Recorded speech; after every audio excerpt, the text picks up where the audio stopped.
Bueno, gobernador de la provincia del Chaco, Capitanich, en este caso, consultarle cuál es la situación epidemiológica de la provincia al día de hoy, domingo.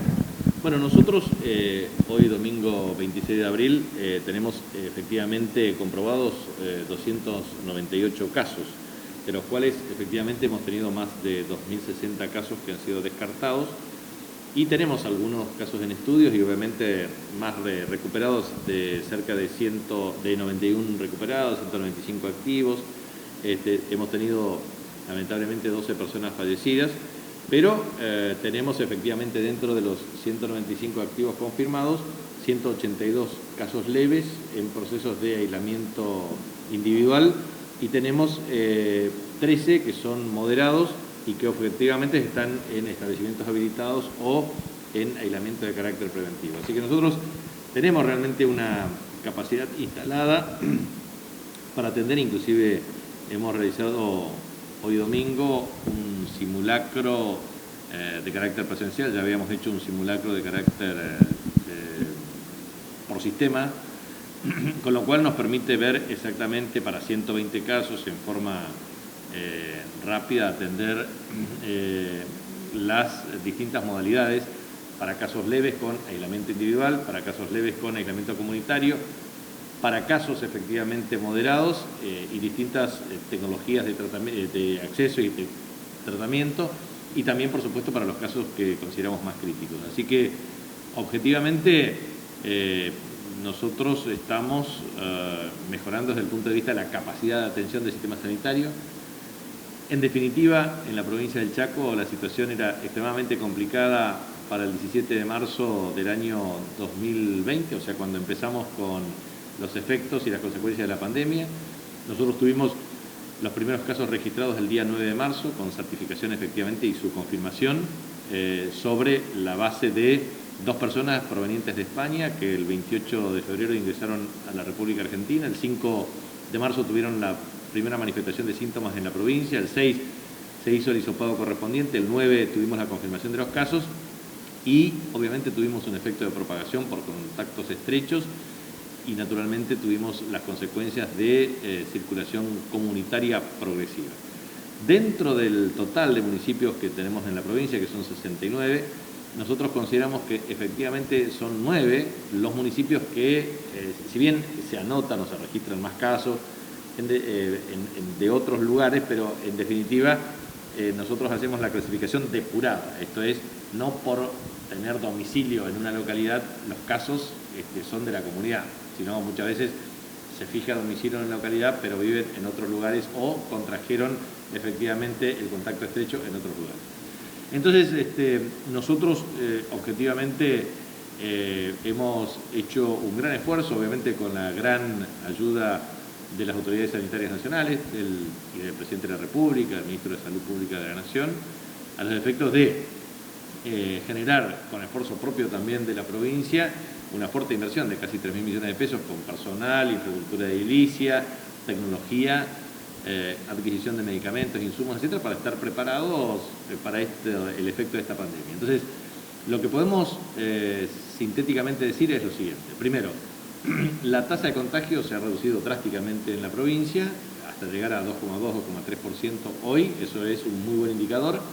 Segundo, la tasa de duplicación de casos para nosotros en promedio era de 10,2 días de tasa de duplicación y efectivamente hoy estamos duplicando eso, y más que duplicando inclusive, con lo cual habíamos hecho una proyección cuantitativa de 1.002 casos para el 26 de junio y, como vieron, estamos en menos de 300 casos. O sea, concretamente, lo que nosotros decimos es el aislamiento preventivo obligatorio social está rindiendo efectos favorables, el distanciamiento social también, naturalmente está rindiendo frutos el tema del licenciamiento obligatorio para las personas que constituyen factores de riesgo. Nosotros en la provincia tenemos el equivalente a cerca de 200.000 personas estimativamente de más de 60 años, aquellas que también tienen patologías de base o madres embarazadas que constituyen factores de riesgo y que pretendemos naturalmente cuidarlas de una manera especial, dentro de los cuales estamos en cerca de 2.400 personas que son personas con discapacidad,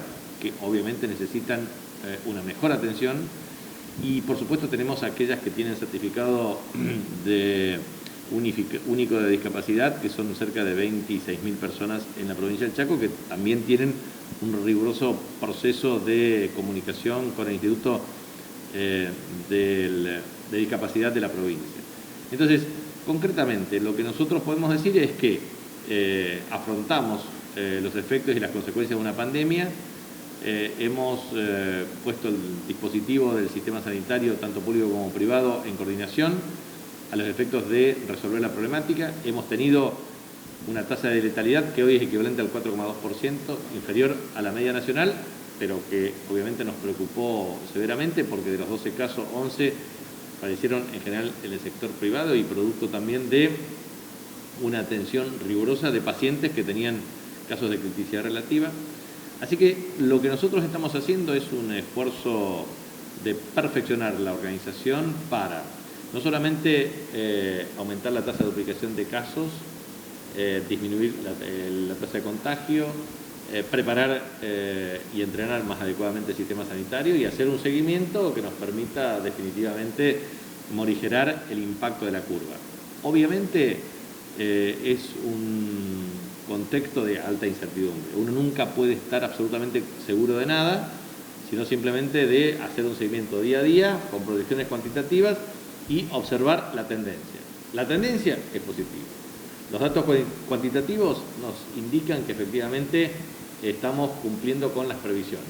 Ahora, esto hay que seguirlo todos los días. Teniendo en cuenta que usted decía que la situación está mejorando en relación a la cuarentena obligatoria, ¿cuándo cree que la curva se va a aplanar totalmente, si se puede decir? Bueno, hoy la curva se está aplanando de una manera muy significativa. Ahora bien, esto hay que entenderlo en el contexto también que hemos requerido toda la provisión de vacunas y adelantado el cronograma de vacunación antigripal. En este sentido, nosotros entendemos que la primera fase de 139.000 vacunas en general se fueron incorporando. La idea central es llegar a 200.000 lo más rápido posible durante lo que resta de abril y mayo. Y obviamente entender que la capacidad instalada del sistema se resiente si tenemos COVID-19, influenza y una recuperación creciente de la actividad que colapsa el sistema. Por eso creo que el gran esfuerzo que se ha realizado es aumentar la capacidad instalada, mejorar la aparatología del equipamiento, entrenar más rigurosamente a los recursos humanos calificados, pero atender esto dentro de un proceso cuya demanda se redujo sustancialmente a partir de esto. O sea, nosotros observamos claramente lo que se produjo en el sistema sanitario.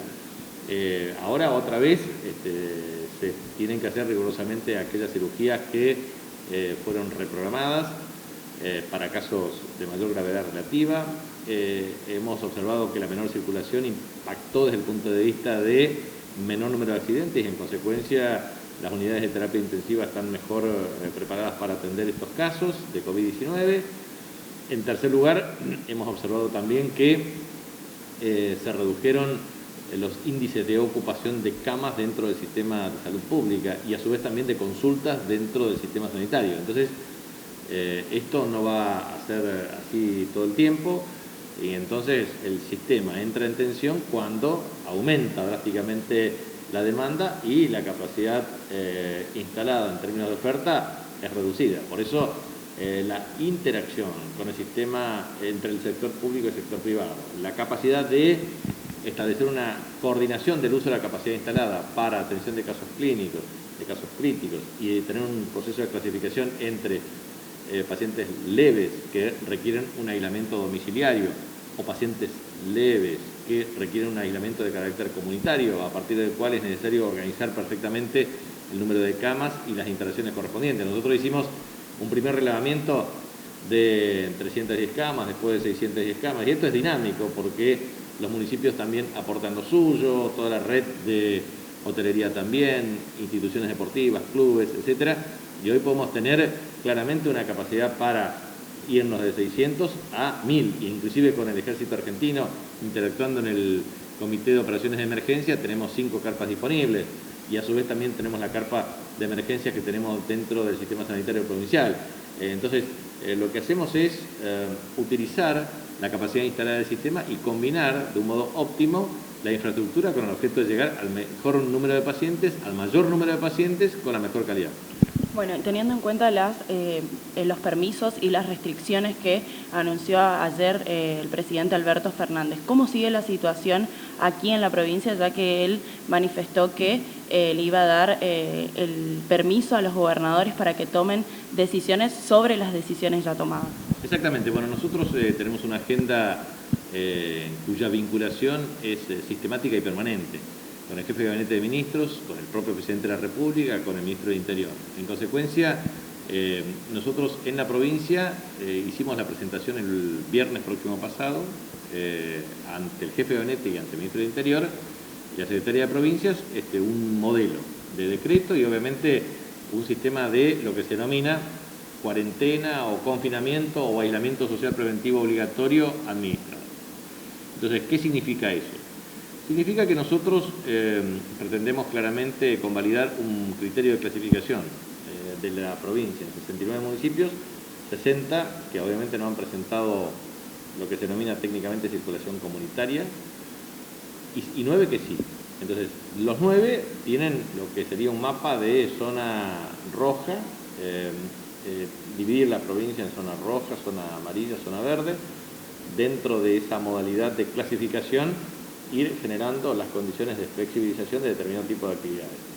En general, por ejemplo, obra pública se habilita y obra privada también sobre la base de un cumplimiento estricto del protocolo de bioseguridad, higiene, de traslado de los trabajadores claramente a través de movilidad propia, sobre todo en pueblos, comunidades y localidades de menos habitantes relativos, lo que tienen es la capacidad de trasladarse físicamente y no existe transporte público, que es un factor de propagación muy importante. Entonces, ahí se van habilitando claramente todas las obras públicas y privadas. Tenemos algunas cuestiones, como por ejemplo capataces o ingenieros, arquitectos o profesionales que se trasladan de una comunidad que registra un número de casos a otra, y ahí es donde tenemos el nivel de interacción con los respectivos intendentes. De hecho, a través de un sistema de teleconferencia el día de mañana estamos coordinando detalles operativos en cada cual. Lo mismo ocurre con las actividades industriales. También cuando vienen técnicos de otros países o también de otras provincias, con lo cual se requiere todo un sistema de atención porque tiene un impacto en sus respectivas comunidades y los intendentes también están trabajando en esa cuestión. Entonces, hacemos un nivel de coordinación operativa, lo mismo para las personas con discapacidad o, como dije, determinado tipo de actividades. Obviamente hay una restricción muy fuerte desde el punto de vista del sistema de transporte de pasajeros. En el caso nuestro aquí tenemos una alerta sanitaria a partir de las 21 horas.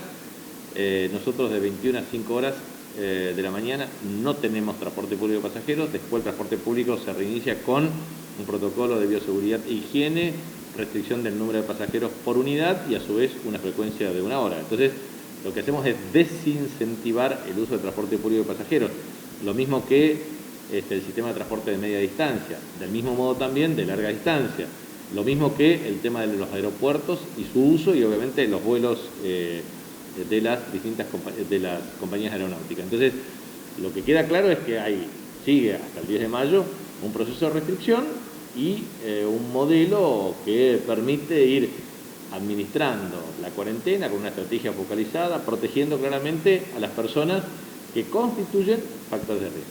Ayer Alberto anunció que se va a dar un permiso a las personas que quieran salir a caminar 500 metros a la redonda de su hogar. ¿Cómo sigue esta medida aquí en la provincia? ¿Va a seguir como lo anunció Alberto, en todo el país va a ser igual o aquí van a tomar alguna medida diferente? Sí, nosotros vamos a extender claramente la obligatoriedad del uso de tapabocas y barbijos para todos los municipios y para toda la provincia. Y respecto al tema de personas con discapacidad acompañado con un acompañante, la idea es 500 metros y hacerlo del mismo modo. O sea, eso es un tema de coordinación. Y en el caso concreto de nosotros, por ejemplo, aquí en Resistencia tenemos el núcleo de mayor número de habitantes en términos de densidad en la zona sur de Resistencia. Y en la zona centro tenemos el mayor número de personas que constituyen factores de riesgo y el mayor número de casos. Entonces lo que estamos haciendo es un modelo en donde las personas que se tienen que trasladar al centro de resistencia o al macrocentro, muchas veces lo tienen que hacer para modalidades de pagos o de cobros o de distintos trámites. Entonces la idea central es llevarle los servicios para que no se trasladen, porque aquí, bajo el concepto de que es la persona la que busca el virus, lo que tenemos que evitar es que las personas busquen el virus. ¿Y cómo buscan el virus? Trasladando a los lugares en donde hay mayor circulación comunitaria. Entonces, si nosotros somos capaces de despejar estas variables, entonces el impacto va a ser más positivo. Bueno, y por último usted hablaba de los lugares donde hay mayor circulación comunitaria. ¿Cuáles son los lugares específicos aquí en la provincia del Chaco? Resistencia y el área metropolitana propiamente dicha, pero básicamente Resistencia, zona del macrocentro de la ciudad de Resistencia, se concentra el mayor número de casos. Y es producto de que los casos importados efectivamente tuvieron contactos estrechos con circulación comunitaria.